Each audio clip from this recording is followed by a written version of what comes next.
Hello. All right, let's talk about red flags. These are dating red flags. Now, little caveat before we begin.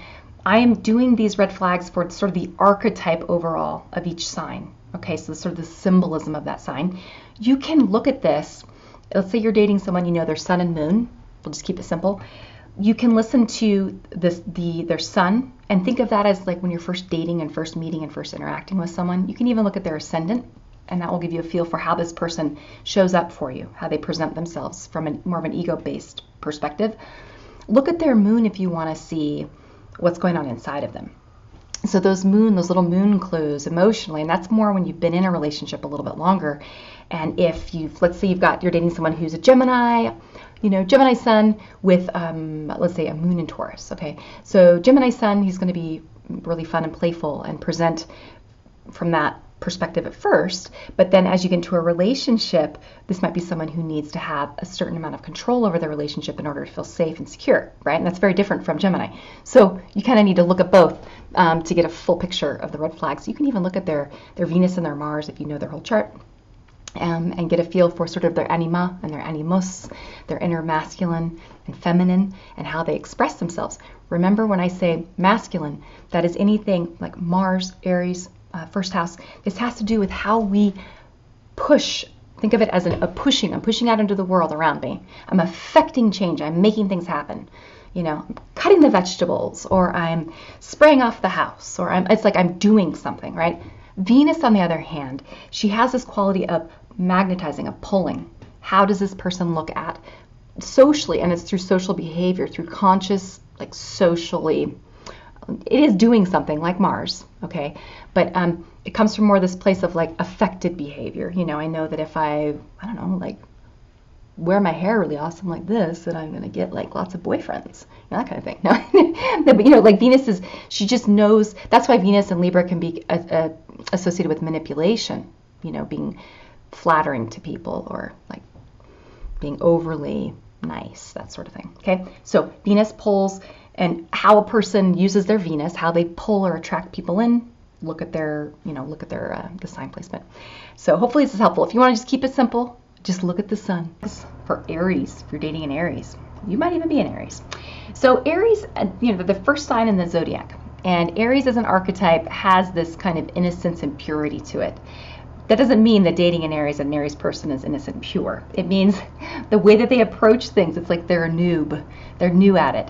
And relationships in particular are an area that Aries is not very well polished. So for Aries, my main red flags, number one, they tend to be competitive. For whatever reason, they remind me of like sperm, like swimming to the egg, like we got to get there first. It's like they have a single mission and a single goal, and it's to fertilize the egg before anybody else can. So there's this competitive, single-minded focus with Aries a lot of times. And that's not to say you can't have an Aries that's more complex and that, is like strategic. You definitely can. But many times they have this vision of what like love and romance or what relationship roles are supposed to look like. And it tends to be pretty black and white and pretty simplistic. This goes for male and for female Aries. Many times male Aries want to be in that role where they're rescuing. They're, the damsel in distress, and they feel strong and they feel powerful and they feel like they know what to do. Okay, I go and I save her from the dragon and take her back or whatever, right? So they like kind of a lot of Aries, I think, are pretty simple when it comes to relationships. They like an Aries man likes a beautiful woman that is feminine, that needs them. And an Aries woman many times is caught in that space that's tricky, because Aries is traditionally associated, of course, with Mars and with sort of the male. But Aries women, they want to many times do the pushing, because Aries is Mars. That's you push, right? You push, you make something happen, you make it move.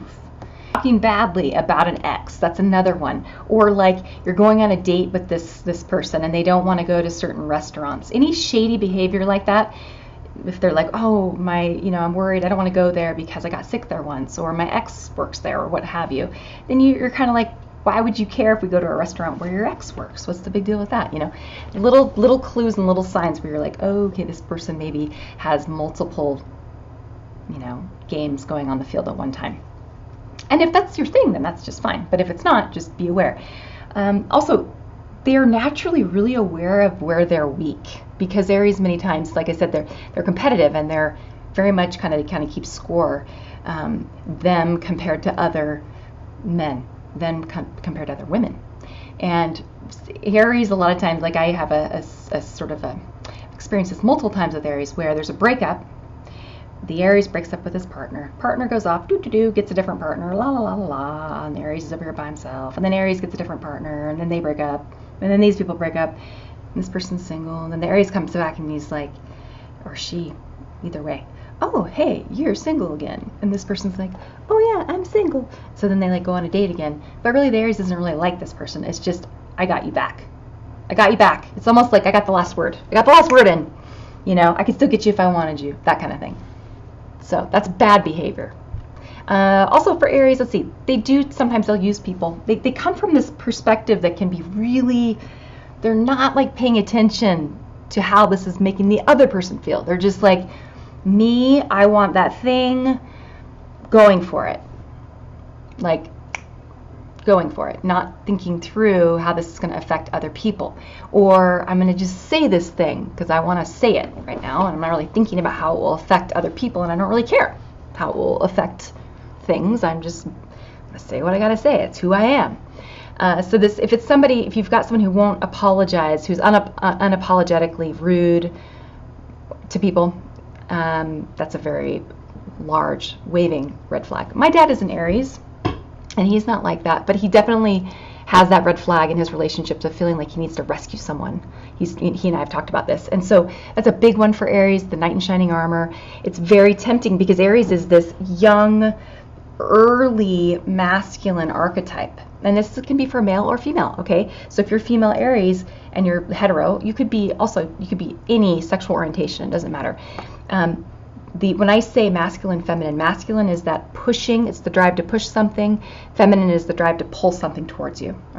So you just think of it that way, okay? Aries as a sign is a pushing archetype. It's one that has to do with like asserting itself on its environment, right?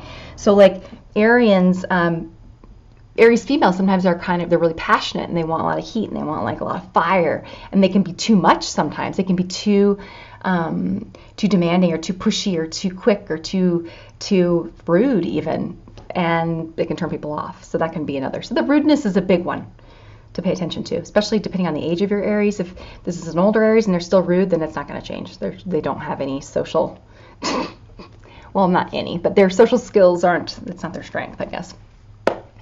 And do bear in mind that look at their pattern of dating. Many times they like to have these little conquests. I won that one, I won that one, I won that one, I won that one, won that one. You know, like check them off for their little list. Got all the hot girls, got all the hot guys. I could have anybody I want. Woo, I win.